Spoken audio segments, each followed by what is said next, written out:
O texto Paulo está na página 28, que é 1 João 4:20. Aquele que diz que está na luz e aborrece ao seu irmão, até agora está em trevas. Esse texto nos dá subsídio de nós até dizermos que quem não tem comunhão com o seu irmão ainda precisa se converter. Veja, aquele que diz que está na luz e aborrece seu irmão, até agora está em trevas. Aí nós paramos e perguntamos: quem é o nosso irmão? Infelizmente, existe um sentimento no meio do povo de Deus que irmão é aquele que gosta mais de mim, aquele que apoia todas as minhas ideias, aquele que está me socorrendo, aquele que me está dando apoio a todas as coisas. E isso não é um pensamento correto. Irmão nosso é todo aquele que aceitou Cristo, e também irmão nosso aqueles que estão no mundo. Mas pastor, do mundo é nosso irmão? É, sim. Só é os irmãos interpretarem a parábola do filho pródigo. Tem um filho em casa e um filho fora. Eles são nossos irmãos. E outra coisa, se eu fizer o bem segundo a própria Bíblia, somente aqueles que me amam, somente os que estão na igreja, somente aqueles que me ajudam, eu não estou ganhando nada. Porque fazer o bem a quem recebe o bem, isso é uma reciprocidade de favores. Amar, considerar como irmão, é qualquer ser humano, qualquer cristão na sua prioridade. Agora nós pensamos, ser irmão é ser pesado ao outro? Não. Tem gente, inclusive já vi essa conversa, de que quando a pessoa está muito mal financeiramente, aí o outro diz assim: vai para a igreja, vai ser crente, que os crentes ajudam o outro. É feita maçonaria, tem ajuda. Não é esse sentido de irmão que vive na luz que João quer dizer aqui. Primeiro, porque guerras, contenda, inimizade não é coisa da luz, não é coisa do reino de Deus. Embora exista muito pessoas revoltadas com o irmão, pessoas que não sentam no mesmo banco que o irmão senta, pessoas que criticam, pessoas que procuram criar confusão. Esse tipo de gente não pode estar na luz, porque a luz do Senhor é a luz que ilumina tudo, e nós não podemos nunca pensar apenas que a sabedoria divina que recebe o cristão é para ele desenvolver e viver as questões do mundo, as questões da vida material. Não, uma coisa vem de acordo com a outra. A sabedoria espiritual, a sabedoria do Espírito Santo faz com que nós desenvolvamos as nossas questões materiais. Quando o material está acima do espiritual, nossas escolhas e ações são errôneas e nós nos tornamos pessoas que dentro do arraial do Senhor nós provocamos guerras e contendas. E essas guerras e contendas não prejudicam somente ao irmão que vive nas trevas, mas incute trevas na mente de outros irmãos que estão querendo viver na luz. Mas conscientemente temos que aceitar e crer e viver. O que ocorre é que acha bonito, lê superficialmente, uma expressão dessa. Quando nós lemos esse versículo, nós temos que colocar a nossa vida no tribunal da nossa consciência. Eu tenho alguém que eu aborreço na igreja? Tem alguém que eu não gosto na igreja? Tem alguém que eu preferia que ele saísse da igreja? Quando nós colocamos isso, nós estamos vendo que estamos aborrecidos e aborrecendo os irmãos. Agora eu fico pensando também, é um questionamento da ligação dessa pessoa com Deus. Qual é o pai que se satisfaz em ver um filho sendo discriminado, um filho sendo abandonado, um filho sendo acusado, perseguido? Qual é o pai que gosta? Então você não vê Deus como o pai daquele seu irmão. E se ele é seu irmão e Deus não é pai dele, automaticamente também não é pai dele, seu. Se eu considerar qualquer uma pessoa, qualquer um irmão, esse não é filho de Deus, eu estou negando também a paternidade divina. Por isso, no início eu disse que somos filhos de Deus, tanto dos que estão na igreja como estão fora. Existe um pensamento de muitos teólogos e pastores que filho de Deus são só os crentes. Eu discordo disso totalmente. A palavra de filho próprio me mostra isso. E quantos que não são filhos? Diga, irmão Jesus. Provérbios, capítulo 18, versículo 4 no final, diz: e há amigo mais chegado que irmão. Eu falo nisso. Temos amigos mais chegados que irmão. Na vida secular, nós temos amigos que podemos confiar, falar as nossas intimidades, e nós não temos coragem de falar para o irmão. Isso significa o quê? Falta de luz. A luz da amizade, a luz da boa vontade, a luz da união. E isso falta às vezes em igreja. Não é tão fácil nós nos olharmos no espelho de Deus, mas é necessário. Às vezes nós falamos coisas e depois temos que, eu chamo, ruminar da vida, das palavras, e nós vimos que sentimos que ultrapassamos o limite de uma palavra e de uma ação cristã. Graças a Deus que Jesus Cristo nos perdoa. Ele não nos perdoou da vida do pecado de morrermos eternamente e cessou o perdão. Nós carecemos do perdão de Deus continuadamente. Por isso, também temos que perdoar cotidianamente e quantas vezes for necessário ao nosso irmão. Mas é colocarmos ao espelho da nossa consciência e dizer, claro, todo crente tem que dizer a si mesmo que está na luz. Está na luz, porque é o batismo do...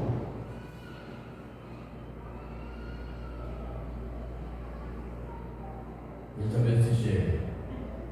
É o batismo da maçonaria. Quando nós estávamos terminando o curso de teologia, alguns pastores maçons falavam, reuniram conosco e nos ofereceu a entrar na maçonaria. E um grupo não achou tão boa a ideia e outro grupo achou. Então o grupo que não achou tão boa a ideia chamou um maçom e perguntamos a esse maçom, pastor maçom, como é que acontece a entrada na maçonaria? Aí eu falei, é muito simples, é normal. Você chega lá na reunião e você bate na porta e por trás da porta está o grão-vizir, o grão-mestre, E ele vai perguntar, você bate e pergunta, quem é que está batendo?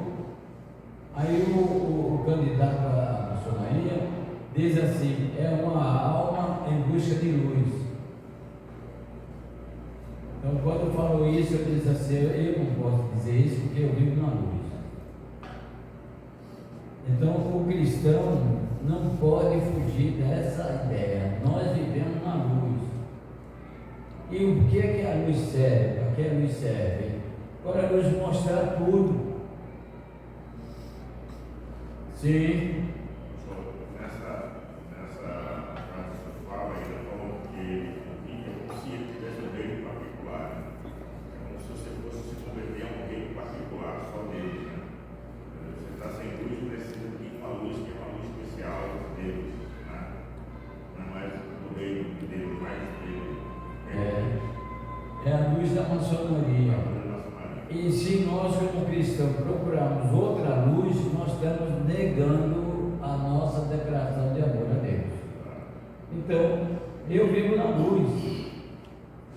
E quem deu essa luz à vida do crente foi Cristo, foi o Espírito Santo, foi Deus. Nós vivemos a luz do alto. E Deus sempre atraiu as pessoas através da luz. Luz da sarça ardente, luz do Monte Sinai, luz do caminho para levar a Canaã, luz do nascimento de Cristo, luz na busca na salvação de Saulo. Então, a luz é uma contingência do reino de Deus. E nós temos que saber isso, querendo ou não, que somos gloriosos por termos a luz de Cristo em nossa vida. Sim. Pastor, e é muito grave quando o texto fala, né? Ele fala lá em João, que o senhor falou, que se o cristão ele não amar seu irmão, ele está em trevas. E essas trevas é a ausência de quê? De luz. Então ele precisa se converter, não é isso? Isso, porque nós falamos no início, dá respaldo de nós dizermos que quem não ama o seu irmão, quem critica o seu irmão, quem persegue o seu irmão, quem não aceita, a Bíblia tem isso. Você pode não dizer nada, você pode falar nada, não exigir nada dele, mas não aceitando como seu irmão, você está nas trevas. É Bíblia. Já como diz a Margarida. Pastor, quando chama filhos bastardos, é aquele que não aceitou Jesus ainda, né? É essa. Também. Precisa, as pessoas, os cristãos precisam reconhecer.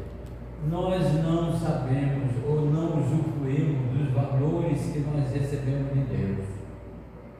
Jesus disse, maiores obras do que eu farei. E nos deixou toda a glória que ele viveu aqui, ele deixou conosco, nos prometendo que nós teremos uma glória, como Paulo disse, que nós seremos semelhantes a ele depois da redenção. Então, nós vivemos uma esperança, parece momentânea, e nós não vivemos mais da esperança, vivemos da realidade, da luz de Cristo em nossa vida. Então nós podemos ver, nós podemos observar. Agora, não querer ou não querer se sacrificar para ver e viver essas coisas, aí está a questão.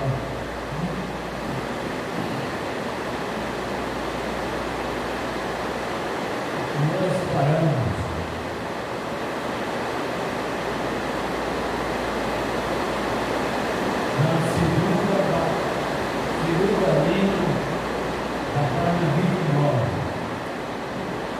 Onde tem a expressão, porque para se obedecer a Deus,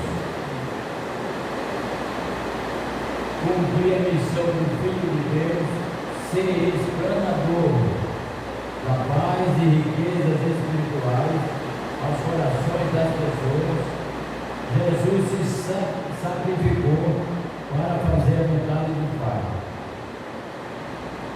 às vezes olhamos Jesus Cristo apenas do milagre, Jesus Cristo apenas mostrando o poder. É por isso que muitos discípulos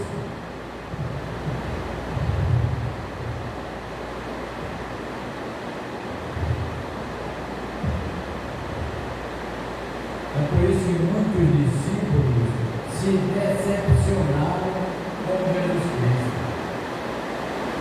porque ele imaginava que Jesus Cristo iria trazer poderes políticos, poderes sociais, grandezas humanas, e nada disso ocorreu. Ele cumpriu a vontade do Pai, trazendo grandezas espirituais, riquezas eternas. Nós vemos que o ministério de Jesus Cristo foi um ministério discutível, um ministério onde não havia florescimento da conduta e espontaneidade cristã, porque um estava interessado em dinheiro, o outro estava interessado na vida física, outro interessado na grandeza humana. Judas, tesoureiro, se preocupava com dinheiro. Pedro, com a vida física, porque lá no cemitério, no pátio da casa do sumo sacerdote, ele olhou, as pessoas o reconheceram como discípulo, ele negou. Os filhos de Zebedeu disseram à mãe, fica feio, mãe, nós chegamos ao mestre e pedir que ele deixe eu sentar à direita e o meu irmão à esquerda. Agora você, como mãe, pode pedir. Aí eu fico observando. Por isso, tudo que Jesus falou tem propriedade absoluta. Quando Jesus disse assim, quem amar pai, mãe, filho mais do que a mim, não é digno de mim, aí embora como escrito da Bíblia acha que Jesus estava envolvido com uma alta crise de ciúme, mas Jesus sabia, Jesus conhece tudo sobre nossas vidas, então a mãe não poderia fazer aquilo. E quem recebeu a repreensão não foi os filhos, foi a mãe. Então a mãe arguiza do desejo de poder dos filhos, foi a Jesus e disse, ó mestre, eu te peço, pedir, falar com Cristo, na minha concepção, é uma oração. Ela tem tipo de oração, Senhor, eu te peço que quando estiverem na tua glória, no teu reino, ela não pensou em reino espiritual não, nem eles pensavam em reino humano, porque admitiam que Jesus nunca iria perder uma guerra para ninguém, e realmente ele tinha um subsídio para entender isso. Um homem que ressuscitou morto, um homem que multiplicou o pão no deserto. Então o exército está com fome, ele multiplica a fome, o exército tomava, o inimigo matou 100 e chegava lá e ressuscitava os 100. Quem é que suportava um exército desse? Então ele imaginava isso, um homem desse, nós vamos voltar a ser Israel forte e poderoso. E nesse poder, eu quero, Senhor, que o meu filho não senta à tua direita, ele senta à tua esquerda. No trono, meus filhos sejam companheiro teu. Esse pensamento era dentro dos discípulos, esses pensamentos. Outros incrédulos que não acreditavam na ressurreição de Cristo, não acreditavam. Isso aí tudo é poderio humano. Não pode, ele não pode te ressuscitar, e se eu não ver. Agora vejam o seguinte, como nós, quando nos declinamos para as ações da carne e o poder porque no conhecimento carnal, como nós declinamos a nossa vida. Aqueles discípulos viram Jesus Cristo ressuscitar Lázaro. E agora diz: eu não creio que ele ressuscitou. Tomé, eu não creio. Isso não pode ter acontecido. Olha, eu posso fazer isso por outros, para mim não posso. Não, eu não acredito. E quando os irmãos disseram: Tomé, ele ressuscitou, Tomé, nós vimos ele. Você está mentindo. Eu não acredito em vocês. Todos vocês estão faceando as coisas. Eu só acredito se eu tocar no lugar dos cravos. Veja, intuito carnal acabando com a fé e a consciência, a confiança dos irmãos. Isso ocorre na igreja ainda, no ministério terreno. Pessoas que desconfiam da ação espiritual do irmão. E aí vem a crítica, está querendo se mostrar. Pensa que imagina que é a melhor cantora da igreja. Tudo isso é peso da consciência carnal. Jesus aparece de repente numa casa fechada, sem ninguém, sem porta-vida nenhuma, aparece o mestre. Tomé, olha eu aqui, Tomé. Teus irmãos não disseram que eu havia ressuscitado? Teus irmãos não me viram, Tomé? E por que tu não crês nos teus irmãos? Aí eu chego a imaginar o seguinte: quando nós não cremos no nosso irmão, também deixamos de crer em Deus.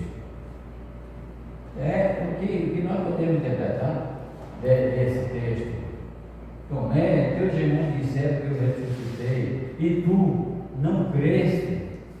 Só se tocar, Tomé, vem, Tomé, toca, olha aqui. E depois ele diz assim: Tomé, sede crente e não incrédulo. O que é que nós somos forçados a entender? Que dentro do ministério material, dentro da igreja, existe incrédulo. Incrédulo não é somente quem não acredita em Cristo. Acreditar em Cristo é normal, todo mundo acredita, até o diabo acredita e estremece. Agora, desacreditar de um irmão, da crença, da fé, da vida, do exercício do irmão, é também desacreditar em Deus. E o Senhor disse isso a Tomé: ainda bem que Tomé deixou um exemplo para a vida dos crentes, que fica brigando e contenda, rasgando as vestes brancas uns dos outros. Veste branca rasgada não vai entrar no céu, que lá é sério. Disse o Senhor a Tomé: sede crente e não incrédulo. Pastor, Então, sim. nós podemos ver que Tomé, em outro momento, foi um homem de fé. Até se colocou à disposição para defender Jesus na ida às comunidades que queriam matar Jesus. E quando Jesus estava voltando para Betânia, para ressuscitar Lázaro, Jesus tinha sido expulso, fugiu de lá, de Betânia, e foi para uma cidade, não me lembro bem agora, 3 dias de distância de viagem. E quando Jesus disse assim: nosso amigo Lázaro está mal, e me convém ir ajudar. Não, mestre, os discípulos disseram: não, mestre, nós saímos de lá agora, ele nos perseguiu, ele vai nos matar. Aí Tomé entrou e disse: vamos nós também para morrermos com ele.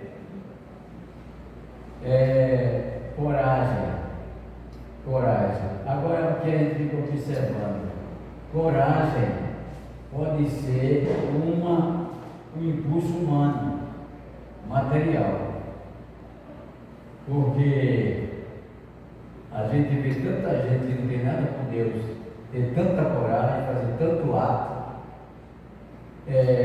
No momento ele usou companheirismo, e companheirismo não é fé.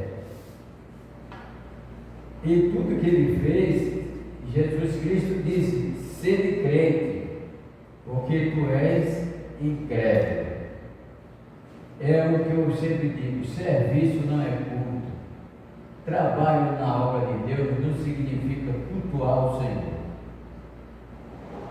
Fazer coisa na igreja não significa culto. Culto é você estar na igreja, sentado no seu banco, no seu lugar, estar em contato com Deus, mesmo vindo cantar. O que é que ele tem que pensar? Quem está em contato com Deus?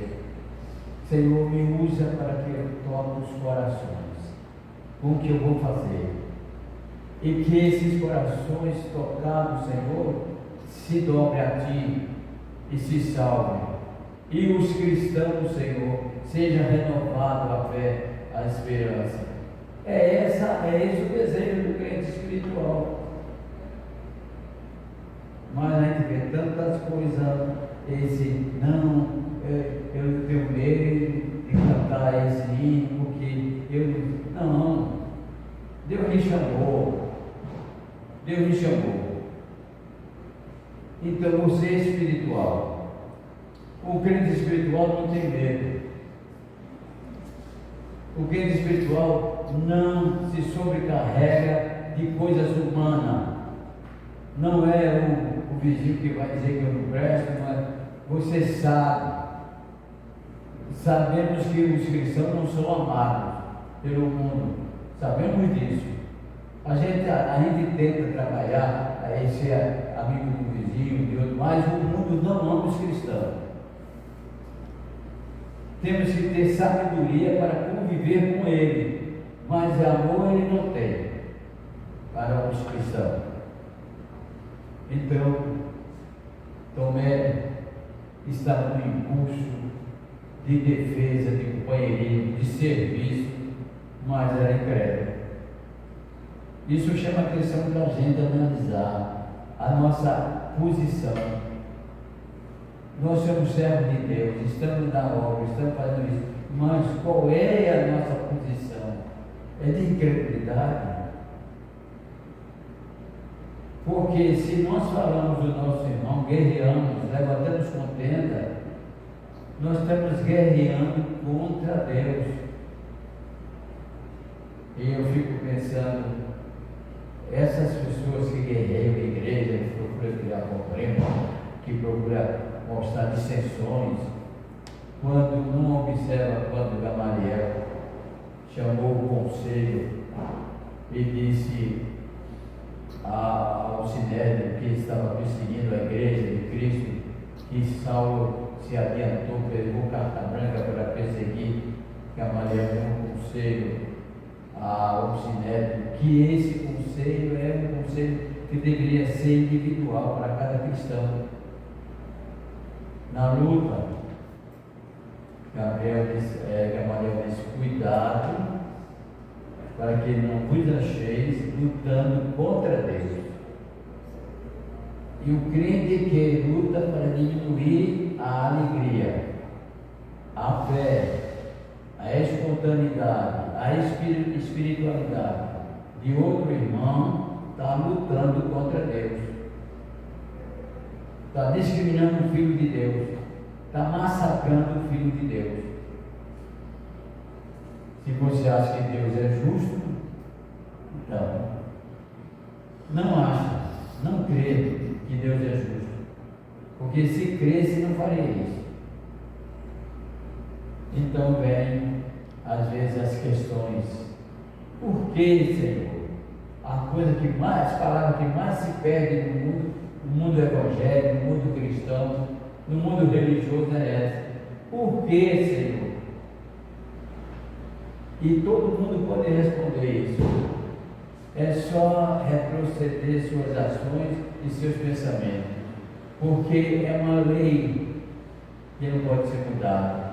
Tudo que o homem plantar, isso também será. Não tem como fugir. Está passando por dificuldade, um erro aconteceu ontem. E Deus é tão bom que não nos puxa pela orelha para não errarmos. Ele diz: olha, aí não vai dar certo, não vai dar certo. Mas não puxa pela orelha, nem amarra no ocotó e puxa para não fazer. Agora, depois que fez, assuma as consequências. E Deus é tão bom que ainda dá o apoio e está ali abençoando. Agora, os crentes espirituais mais inteligentes não passam por essa situação, porque aprende as coisas com os erros dos outros. Isso é Bíblia. A Bíblia nos manda aprendermos as coisas certas com os erros dos outros. Mas não, todas essas oportunidades o crente tem para ser juiz. Mas ele deixou que Satanás colocasse o interruptor.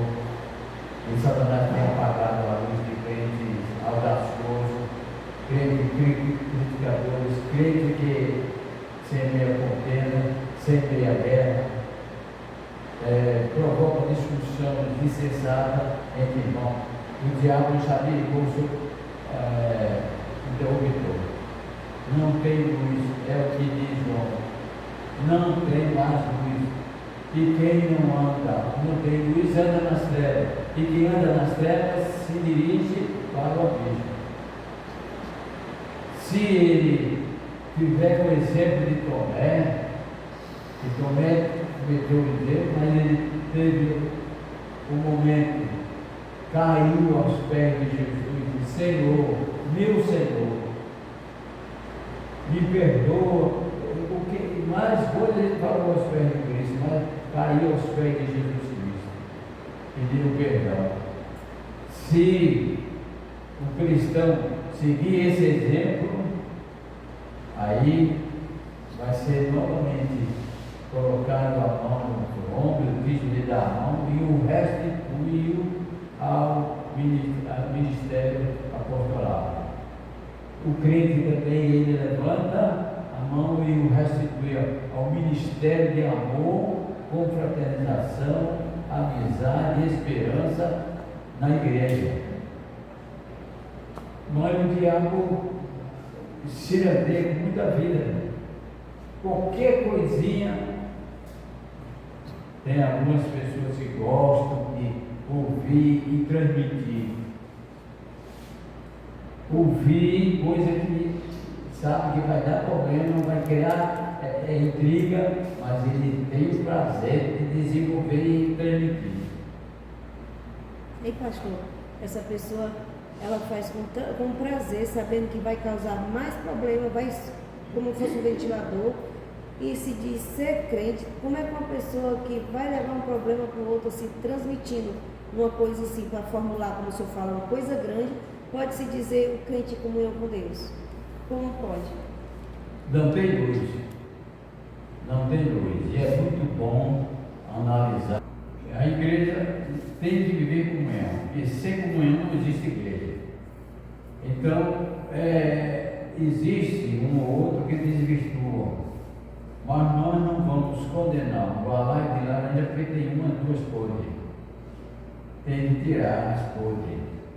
Ou tentar consertar a vida podre de quem quer estar no balaio de laranja sadia. E a pessoa que chega trazendo um fuxico para outra, para invernizar, essa está dizendo: eu não tenho luz. E quem não tem luz está nas trevas. E quem está nas trevas está ao lado de Satanás. Não tem outra saída. Então é muito bom a gente observar o que nós vamos dizer, o que nós estamos transmitindo para o irmão, se estamos levando fofoca, se estamos levando acusação, se estamos provocando guerras e contendas. Temos que observar. Às vezes nós erramos, nós levamos, mas tem que se acordar e pedir perdão ao Senhor. Ao cristão também é exigido que abandone suas vontades egoístas. Caso contrário, ele se tornará uma árvore que brota frutos diferentes da sua origem. O que nós, os cristãos, observamos pouco e agimos também pouco é sobre o sacrifício. Sacrifício de sangue não é mais necessário na vida do cristão, porque o sacrifício de sangue Cristo fez na cruz. O nosso sacrifício é sacrifício da alma. E o que significa isso? Sacrificar o que eu sinto, o que eu quero, o que eu penso. É esse sacrifício que eu creio que tem que fazer. Sacrifício da alma. Eu gosto disso, mas não me convém. Eu posso fazer isso, mas vai prejudicar a mim e a alguém. Então tem que sacrificar o bem-estar humano, o bem-estar material. Ele não é a primícia da vida do cristão. Ele tem que sacrificar as coisas da sua mente que pede para o confronto, que incita você para a guerra, incita você para as contendas. Você tem que sacrificar esse sentimento. Você tem que matar esse espírito ruim, porque isso não é de Deus. E o que não é de Deus, tudo aquilo que não é de Deus, mancha, prejudica, atrasa e destrói a vida do cristão. Então, é exigido que ele abandone as vontades egoístas. O que é vontade egoísta? É aconteça o que eu quero. Tem que ser assim como eu quero. Tem que acontecer como eu penso. Não, eu penso assim e é assim, tem que ser assim. Não é isso.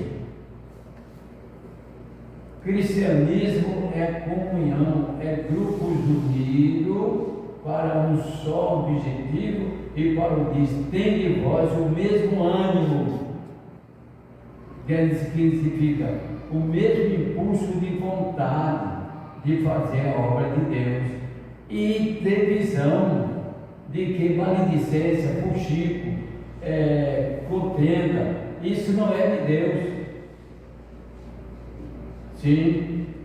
Lá em Salmos capítulo 34, versículos 12, 13 e 14 diz assim: quem é o homem que deseja a vida e quer largos dias para ver o bem? Guarda a tua língua do mal e os teus lábios de falarem o engano. Aparta-te do mal e faz o bem, procura a paz e segue. Olha aí, eu sei que Deus nos abençoou e todas as questões possíveis que venham a fluir da mente do homem, a Bíblia esclarece. A Bíblia ensina. Tudo isso nós temos ensinado na Bíblia. E por que não seguir a palavra de Deus? Por que não? É negar a fé. Não há compatibilidade de viver numa comunidade assim. Mas seria bom, porque o que importa não é quantidade, é qualidade. E o crente por qualidade é o poder de Deus para agir no mundo. Veja isso, eu disse no início que nós não sabemos o valor e o poder que nós temos. Nós, com qualidade cristã, espirituais, nós temos força para modificar o mundo. Agora, o que é que o Evangelho tem decaído na sua ação e poder no mundo? Primeiro, se misturou com o mundo. Onde tem um festival de música na Globo, aí a Globo contrata um cantor gospel para uma maneira do impacto, do embalo, da música que passou antes, entra no mesmo do hino. Então, o ecumenismo é um mal terrível. Nivelar todos os cristãos é outro mal. E nivelar todos os crentes também é outro mal. Porque existe o crente espiritual, o crente que busca, prima pela obra de Deus, e os que estão na igreja, mas primando pelos seus interesses. Então, esse é de onde vem a contenda, vem a porfia, vem as acusações indevidas. Isso tudo ocorre, mas é o que nós estudamos na lição passada, atrás, diz que a pessoa pensa que está viva, mas afasta-se do poder de Deus, pensando que está viva, mas está morta. Se os defuntos de igreja fedessem, mas não fedem, nem com as suas próprias narinas. Quem faz essas coisas contra o reino de Deus, mesmo estando no ministério, está morto. Agora não fede. Nem suas narinas são aguçadas para sentir que o que fala, o que diz, o que pensa é só superficialmente. Pastor, tem um texto que diz: eu sou a luz do mundo, quem me segue não andará em trevas. Então a diferença entre esse texto e o outro, aquele que se diz que está na luz, é diferente de seguir a Jesus. Quando nós seguimos, não precisa sair decantando, declarando eu sou a luz, né? Como diz o texto. Aquele que diz estar na luz precisa seguir a luz. E só dizer de boca fica complicado. Não vale. Outra coisa, nós também temos um pensamento que apagamos a luz, apagamos o poder de Deus na nossa vida, porque nós cometemos um erro. Eu cometi um erro, então minha luz não é mais a mesma, eu não tenho mais esse poder. O poder nós não temos. O poder vem de Deus. O que nós devemos ter é fé. Que todas as coisas que vamos fazer em nome de Deus seja feita segundo a vontade dele. Então, mas porque eu fiz isso, Deus não vai me dar mais o poder. Eu fico pensando a situação de Sansão. Negou a sua declaração de amor a Deus. Deixou a mulher em que se interessava por ele, se admirou por Dalila e ficou com a Filistéia, deixou que ela lhe enganasse, porque eu acredito que perto de um cristão, um crente, um filho de Deus, o diabo apresenta uma pessoa do seu reino diferente para tirar as coisas boas que o crente tem na mente e no coração. E às vezes essas pessoas se tornam mais amigas, o crente aceita ela como mais amiga do que o irmão da igreja. Um vizinho, uma vizinha mais amiga do que o irmão da igreja, que tem totalmente a mente diferente a mente cristã e vai se aproximar para destruir a força e a luz que o cristão tem dada por Deus. É o que aconteceu com Dalila, com Sansão e Dalila. Aí Sansão: olha, Sansão, mostra-me o teu segredo, homem. Ainda está casado e você com segredo a mim? Não, mas tu está me me rejeitando e obedecendo esse Deus que ninguém vê. Sansão, que é que faz a tua força, Sansão?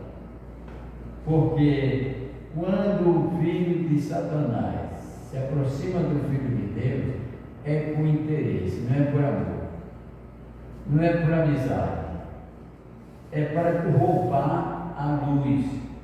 E Jesus disse assim: guarda o que tens, para que ninguém roube a tua coroa. Então temos que ter cuidado, porque os ladrões vêm de noite, vêm sutilmente.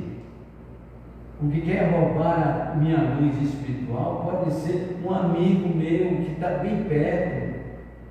Então eu tenho que ter esse cuidado e observar bem suas expressões para sabermos, é de Deus essas coisas? Não. Então, não vamos nos tornar inimigos, maltratar, mas fazer um elo e distanciarmos a nossa vida espiritual das propostas que Satanás instruiu e iluminou a mente dele para predicar o crente. Isso é notório. Do jeito que nós temos um anjo do nosso lado direito, tem um mensageiro de Satanás do nosso lado esquerdo. E às vezes nós conversamos muito mais com a esquerda, por isso estamos numa situação dessa no Brasil. Conversa muito mais com a esquerda.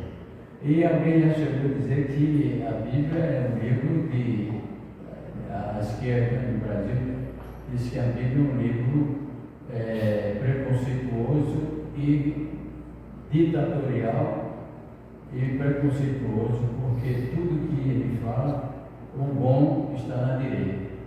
O bom ladrão está na direita, pois quando diz voltar, o que tiver à direita vai ser salvo, a esquerda vai se perder, e mais coisas que tem na Bíblia dizendo que a direita é o bom e a esquerda é o ruim. Eu vou pela Bíblia. Por isso eu não gosto de esquerda. Pastor, o senhor falou aí dessa questão de quando o crente erra, ele acha que a luz se apagou da vida dele, que ele perdeu as forças. O crente deveria pensar igual a energia pensa. Quando tem uma queda de energia, ela vai lá, conserta, troca o transformador, troca as janelas, bota tudo novo e a energia ela vem forte. Então o crente, Deus nos deu o ministério da reconciliação. Então se cairmos, pedimos perdão, nos arrependermos, nos ajoelharmos, essa reconciliação será feita e nós voltaremos mais fortes para a luta espiritual. É o que eu estava conversando sobre Sansão. Sansão, mostra Sansão, insistiu. O diabo insiste para você ceder. Aí Sansão, minha mulher não vai me trair, não vai ter nada. A minha força está nesses meus cabelos longos. A mulher cortou o cabelo e disse: Sansão, o filisteu quer te prender.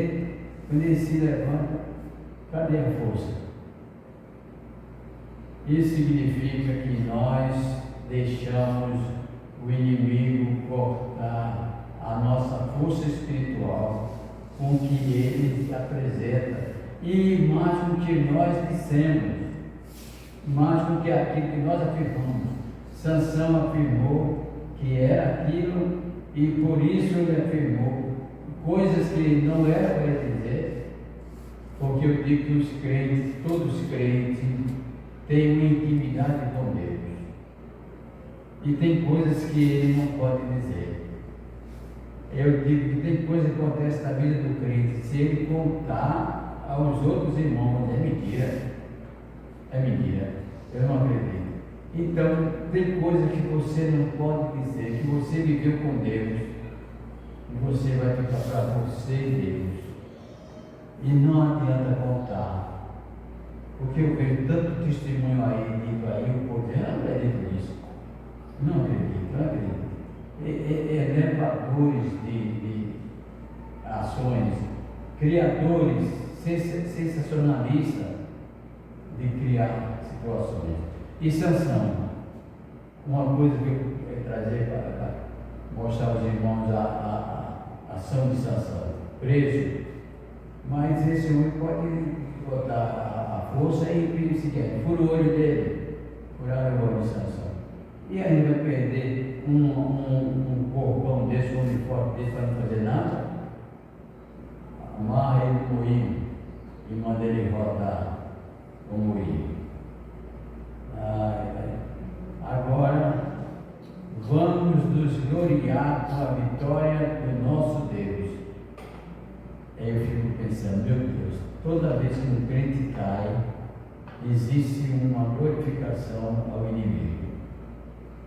Toda vez que um crente desobedece a Deus, é preso pelas correntes do pecado, do mal, há uma festa contra Deus e um lamento por Deus perder o filho.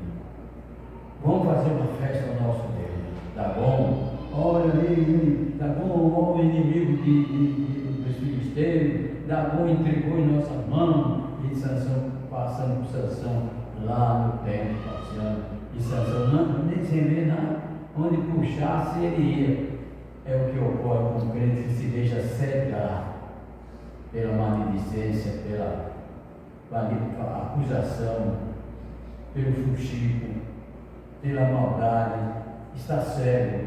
Satanás está levando onde ele quer, está levando, está sendo conduzido. E ainda tem a confiança. É isso que é importante. Os crentes não podem nunca perder, mesmo se está com o olho furado, está sem ver a glória de Deus, está amarrado, está preso, está sentenciado, está sendo zombado, mas você tem que crer na misericórdia de Deus. E foi isso que aconteceu com Sansão. Pediu, o moço, me leve até as colunas do templo. O moço olhou e disse: isso aí já está mais para lá do que para cá. Olho furado, não vai fazer nada. Aí por acaso levou. Fica na coluna a oração de Sansão. Senhor, eu te peço somente desta vez, mais uma vez, Senhor, me concede força para que eu, que não resolvi as questões de juiz do povo durante toda a vida, hoje eu resolvo. Também não estava crescendo não, que os israelitas não eram doidos, os filisteus não eram doidos de deixarem ficar o cabelo grande, eles cortaram logo de zero. E o Senhor escutou Sansão. É isso que os crentes, nós erramos, nós deixamos de ver a glória de Deus, mas temos um ser glorioso que nos perdoa. Agora é necessário sacrifício, que aquele homem carnal passe pelo que Sansão disse: morra, Senhor, Sansão e o filisteu. E derruba o templo. E o redator diz assim: Sansão matou mais filisteus na sua morte do que em toda a sua vida. Quer dizer, quando nós pedimos a Deus misericórdia, nós agimos grandemente no reino de Deus. Agora é necessário que o homem mortal, o homem natural também morra. Senão, não há nascimento espiritual. Não há efervescência espiritual quando o homem natural está vivo. É o que diz aqui o texto. O crente egoísta, ele está botando fruto diferente da sua origem. E Cristo não chamou ninguém para a igreja para ser egoísta. Caso contrário, ele se tornará uma árvore que brota fruto diferente da sua origem. Os frutos dos cristãos, obrigatoriamente, são frutos bons. Obrigatoriamente, porque Jesus disse: a árvore boa não bota mau fruto, e nós nos tornamos árvore boa quando nos encontramos com Cristo e nascemos de novo. Mas se eles forem viver de suas vontades egoístas, seus frutos serão sempre maus. Não existe crente, fuxiqueiro, caminhador, mexiqueiro que tenha fruto bom. Tudo é mau. E o melhor de tudo é que Deus está sempre vendo. O fuxico entre duas irmãs, dois irmãos, do ouvido do outro, é de pessoas incrédulas, que não acreditam que Deus está ouvindo, que Deus está vendo aquela situação. Tolice. Mas se eles forem viver de suas vontades egoístas, seus frutos serão sempre maus, diferindo da sua origem, que em vez de alimentar, projeta rejeição aos irmãos. Em vez de alimentar os irmãos, porque nós somos responsáveis pela alimentação um dos outros. A alimentação espiritual da igreja não é somente o pastor que é responsável. Todos nós somos responsáveis. E se a mesma vida, a mesma coisa materialmente é espiritual. Se você ver seu irmão com fome, você vai dividir o seu pão com ele. Se você ver seu irmão com necessidade espiritual, você vai levar a sua força espiritual, dividir a sua força com ele. Então o cristão é para projetar a alegria dos irmãos e não rejeitar a rejeição. Numa comunidade religiosa, era para que a vida fluísse como uma fonte. Jesus nos disse que veio para nos trazer vida abundante. E onde há fofoca, onde há esse tipo de coisa, essa contenda, essas guerras, não existe vida abundante. Ele vem para a igreja para voltar cheio de paz, que o culto dure uma semana, o sermão dure uma semana, volta abatido, chateado, porque um irmão disse: o vício que eu disse de tu, foi desse, e eu vi. Meu Deus, nós fez agora na igreja, meu Deus.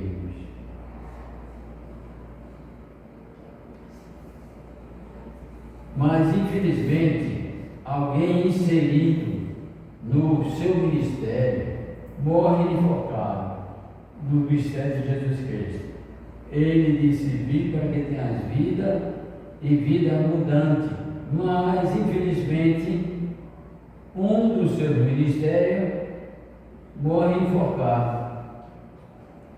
Para alguém isso pode ser até contradição.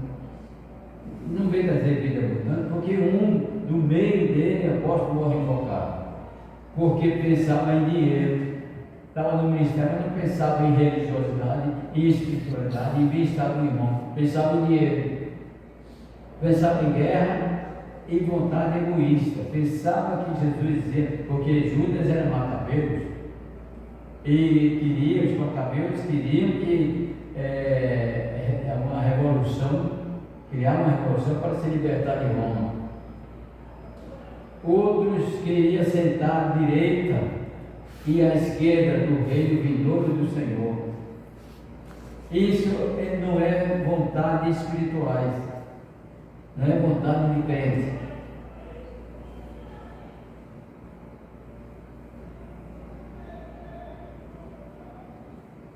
Outros queriam sentar à direita e à esquerda do reino vindouro do Senhor. Existia entre ele um eu que sobressaía a realidade. Se existia um eu dentro da casa de Deus, dentro do negócio de Deus, um eu, acabou a realidade espiritual. Pois só quando o nosso eu morrer na igreja é que poderemos viver para Deus e para nossos irmãos. Só quando o meu eu morrer. A religião religião não pode ser individualista. Não é como pensava o publicano, que possuía a pretensão em dizer a Deus que não era como os demais homens. Quem se considera o melhor, ou seja, exclusivista, não está participando da igreja. Alguns líderes são tentados a exercer o exclusivismo, acham que são chefes. Estas lideranças sempre estarão em conflito e provam que estão despreparadas. Não aprenderam ainda que no reino de Deus, aquele que quiser ser o maior, será o menor. Então, quem achar que é melhor do que um irmão e levar fofoca para o outro e semear intriga e contenda, esse é como um grão de areia, pequeno, quase não visto. Pode ser visto na vida material, porque o pecado incha, mas na vida espiritual não é visto, nem aparece. Sem esse conhecimento, não só a liderança, mas toda a comunidade cristã entrarão em guerras e contendas. Enquanto o eu do cristão não morrer, dele da liderança, a igreja vai viver sempre em guerras e contendas. Porque cada um quer defender o que é seu. E aqui nada é meu, nada é seu, nada é teu. Tudo aqui é de Deus. Se não existir esse pensamento, esse conceito, a igreja vai sofrer. A igreja vai viver procurando o interesse particular de cada um. E Jesus diz: a casa dividida contra si mesma não pode subsistir. Então, é o que eu sempre digo, é real. A palavra de Deus é real.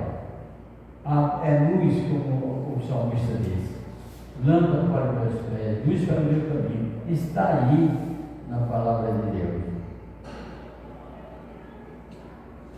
A liderança da igreja é chamada para evitar e lutar contra as guerras e contendas internas. Essa é a ação. Infelizmente, não deveria ocorrer isso. Liderança da igreja é chamada para intervir de guerras e contendas, entre maledicência, entre questões humanas, questões pessoais, que os crentes deveriam dissolver isso pela fé, pela misericórdia, pela compreensão, pelo uso do perdão. Principalmente porque elas podem fazer da igreja um arraial. Arraial é um lugar onde se prepara, se recolhe de batalha e ficam descansando, falando, comentando das coisas materiais. Onde as tábuas da lei são quebradas por causa da prostituição e a idolatria. Quando fala-se em prostituição, as pessoas pensam que é somente corporal, prostituição física, mas existe prostituição espiritual. Quem diz que ama a Deus e ama a fofoca é prostituta. Está dizendo que ama uma coisa, mas vive outra. Prostituto é um homem ou uma mulher que diz que ama o seu marido e se entrega a outros homens e a outras mulheres. Prostituto espiritual é a pessoa que diz que é de Deus, serve a Deus, se entrega a outros prazeres, às suas vontades carnais. Prostituição espiritual. Aí se quebra as leis, as tábuas da lei, como aconteceu lá, o Moisés desceu do monte, trouxe as tábuas da lei e era para encontrar a igreja unida, encontrou numa devassa. E quem primeiro quebrou a lei de Deus foi Moisés, literalmente. quebrou a lei sobre o povo. E a idolatria, não, crente não é idólatra. Se for crente, servir a Deus, amar a Deus, não. Mas se a idolatria do crente passa muito mais para o lado da egolatria. Idólatra amando a si mesmo, valorizando a si mesmo, aceitando e afirmando tudo que é dele. Isso é egolatria, adoração a si mesmo. Aquele publicano, aquele fariseu, era um egolatra de primeira linha. Senhor, eu te dou graça porque eu não sou como demais homens, nem como esse fulano aí. Isso é maledicência, isso é egolatria. Pois não?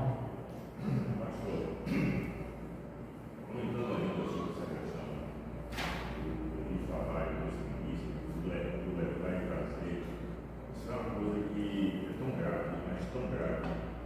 Eu acho que as pessoas que fazem não têm dimensão disso aí. Porque apareceu um fato aqui na comunidade de Rosário, eu trabalhava lá, e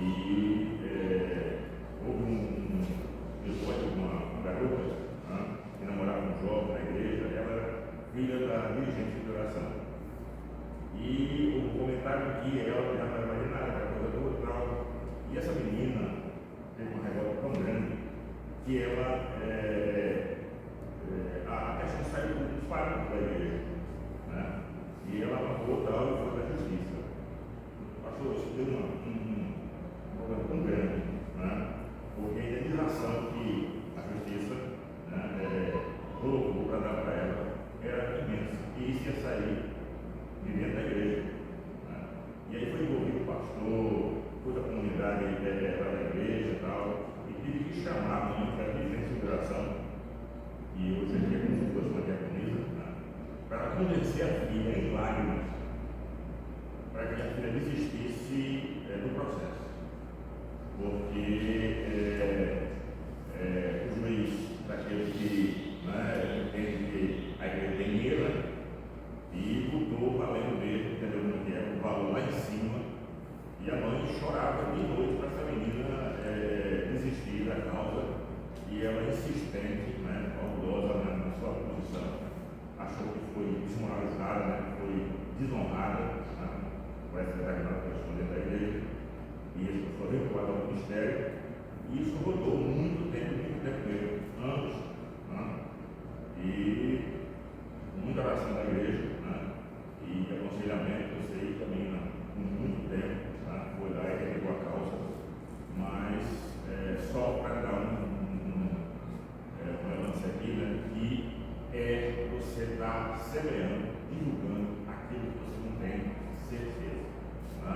Porque enquanto estiver aqui nessas quatro paredes, você ouvindo o pastor e ouvindo os seus conselhos, dizendo realmente o pastor tem razão, tudo bem. Mas se alguém quer amarrar e sair daqui e for para debaixo da lei, a coisa é pesada. É pesada. Igreja é para cumprir a lei, tanto de Deus como a lei dos homens.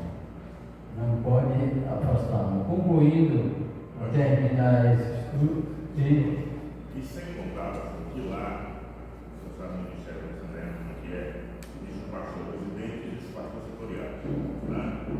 Esse pastor ficou com o coraçãozinho desse tamanho, extraordinário, porque o cargo dele, ficou ameaçado. Porque se chegasse lá na presidência, o pastor Ailton, com certeza, isso foi um escândalo menor, do cargo, ele com certeza seria expor o posto do seu cargo. E foi dramático isso aí. Como disse, concluindo, por causa da prostituição e a idolatria, porque ali no arraial prevalecia o culto da insinceridade da carne. E este é o culto de quem vive na igreja para contender. É o culto da carne. Deus nos abençoe, nos dê sabedoria e força para dizermos não às contendas.